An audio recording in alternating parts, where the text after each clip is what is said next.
आज मस्तपैकी मच्छी फ्राय करूया। आता ही मच्छी कोणती आहे आणि या मच्छीचं नाव काय नक्की तुम्ही कमेंटमध्ये सांगा। मी नाही सांगणार, तुम्हीच सांगायचं आहे मला, बघू कोणाकोणाला ओळखता येते।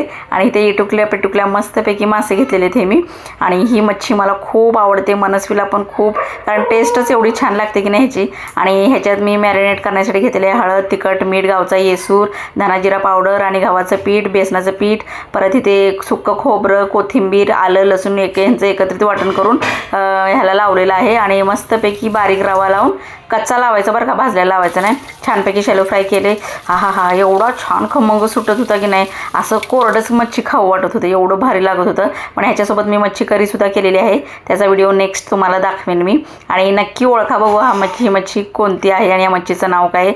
मला तर खूप आवडते, आम्ही लहान होतो की नाही तेव्हासुद्धा ही मच्छी यायची, आणि मस्त अशी कुरकुरीत मच्छी तयार आहे। तुम्हाला सुद्धा आवडते का कमेंटमध्ये नक्की सांगा, आणि व्हिडिओ आवडल्यास लाईक शेअर सबस्क्राईब करायला विसरू नका।